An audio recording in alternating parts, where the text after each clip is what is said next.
여러분 안녕하세요. 오늘 우리는 살면서 가장 돈을 많이 쓰고 어쩌면 가장 큰 스트레스를 받을지도 모르는 쇼핑에 대해 이야기해 보려고 합니다. 바로 내 집 마련이죠.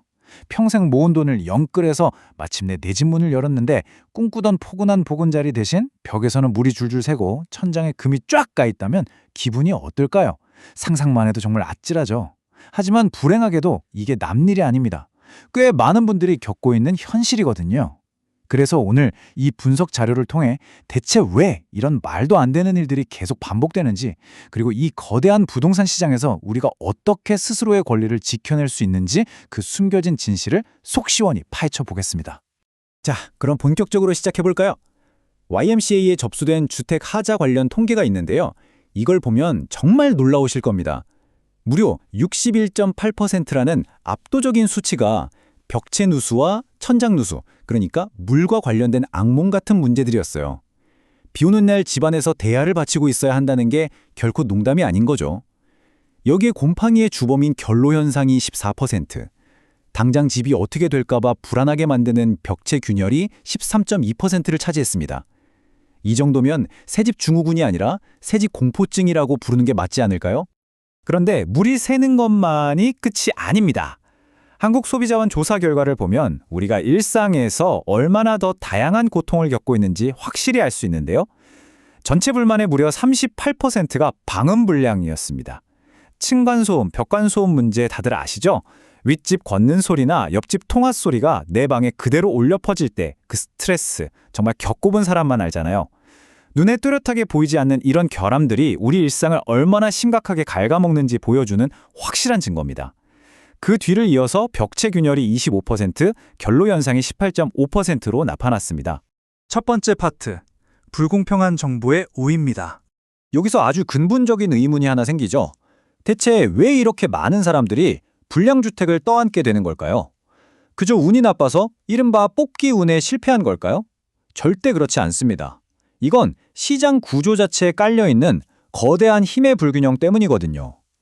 이 상황을 가만히 들여다보면 마치 다윗과 골리앗의 싸움 같아요.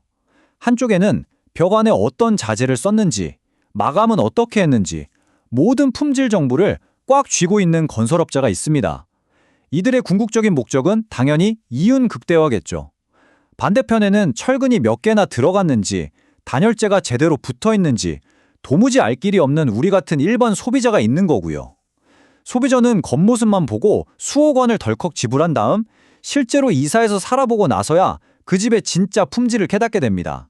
경제학에서는 이걸 정보의 비대칭성이라고 부르는데요. 애초에 공정한 게임이 성립될 수 없는 구조인 거죠. 그래서 이 자료가 짚어주는 핵심은 이렇습니다. 집이라는 물건의 특성상 사는 사람은 파는 사람에 비해 정보가 턱없이 부족하고 일방적인 약자가 될 수밖에 없다는 겁니다. 건설사가 원가 좀 아껴보겠다고 보이지 않는 곳의 품질을 슬쩍 낮춰도 우리는 입주하기 전까지 속수무책 당할 수밖에 없잖아요. 바로 이런 이유 때문에 이 불평등한 거래에서 약자를 보호하기 위한 정부 차원의 사회적 안전망, 즉 공적 개입이 이론적으로나 경제적으로 완벽하게 정당성을 얻게 되는 겁니다. 두 번째 파트, 성능, 품질, 그리고 하자입니다. 우리가 이런 부당함에 맞서 권리를 찾으려면 먼저 집을 평가하는 세 가지 핵심 개념을 확실히 알아야 합니다. 첫 번째는 성능입니다. 보통 집의 외관이나 예쁜 인테리어를 성능이라고 생각하기 쉬운데요. 진짜 성능은 이 집이 그 안에 사는 나를 위해 얼마나 제대로 일하고 있는가를 뜻합니다. 구조나 설계, 공간 구성이 우리 가족의 안전과 쾌적함을 얼마나 잘 뒷받침해 주느냐 하는 거죠. 아무리 비싸고 화려한 대리석을 발라놓은 집이라도 겨울에 외풍이 심하고 여름에 찜통이라면 그 집의 성능은 그냥 낙제점인 겁니다. 이 성능을 제대로 평가하기 위해서 세계보건기구 WHO가 제시한 4가지 아주 명확한 지표가 있습니다. 바로 안전, 보건, 효율, 그리고 쾌적입니다. 여러분이 지금 살고 계신 집 혹은 앞으로 이사갈 집을 머릿속에 한번 떠올려 보세요. 과연 내 집은 이 4가지 글로벌 기준을 충족시키고 있을까요? 우리의 가족의 기본적인 주거 권리를 잘 지켜주고 있는지 꼭 한번 체크해 볼 필요가 있습니다. 두 번째 개념은 품질입니다.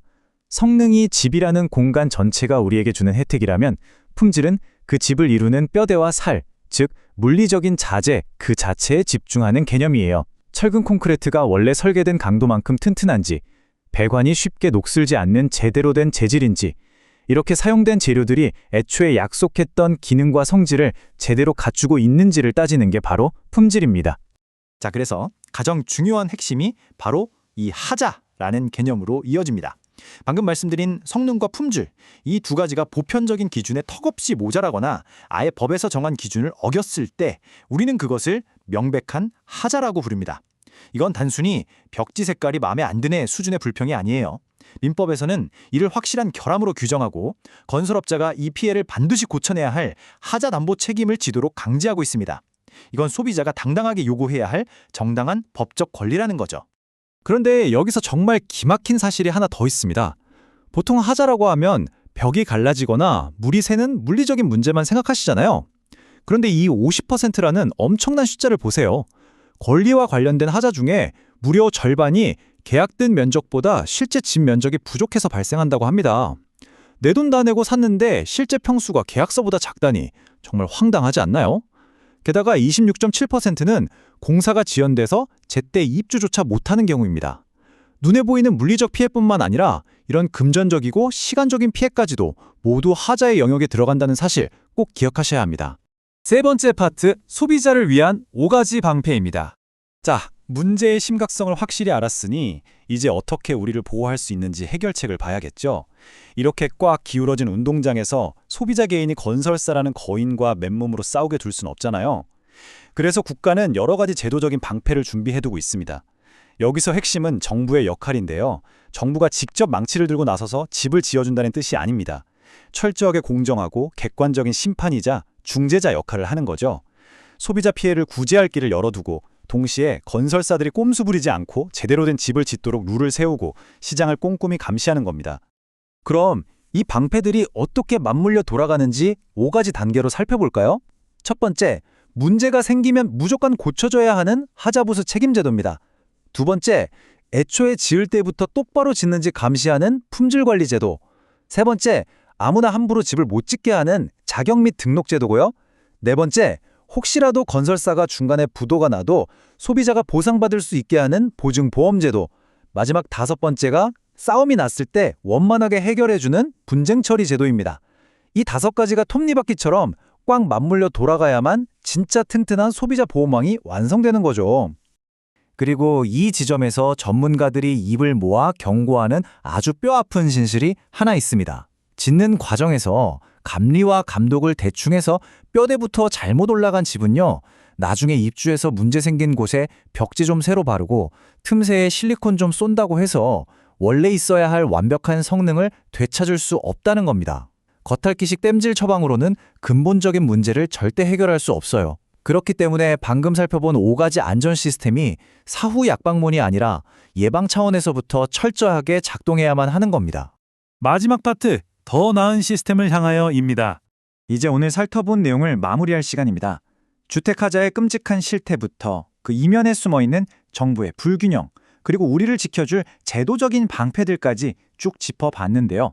이제 우리는 개별적인 불만이나 싸움을 넘어서서 대한민국 주택시장이라는 더 큰 그림을 한번 바라볼 필요가 있습니다. 마지막으로 여러분께 아주 도발적이지만 핵심을 찌르는 질문을 하나 던지고 싶습니다. 최근 연일 뉴스에 터져나오는 신도시 아파트 철근 누락 사태나 부실 시공들, 이거 과연 몇몇 비양심적인 작업자나 특정 건설사만의 탓일까요? 아니면 이익만 쫓으면서 이 엄청난 정부의 불균형을 방치해온 주택산업 전체의 구조적인 붕괴일까요? 제도가 아무리 잘 마련되어 있어도 현장에서 제대로 작동하지 않는다면 도대체 그 진짜 이유가 뭘까요? 이 질문에 대한 해답을 같이 고민해보는 것이야말로 우리 모두가 안전하고 쾌적한 진짜 내 집을 가질 수 있는 첫걸음이 될 거라 확신합니다. 오늘 전해드린 이 분석이 여러분의 당연한 권리를 지키는 든든한 무기가 되길 바랍니다. 끝까지 함께해 주셔서 감사합니다.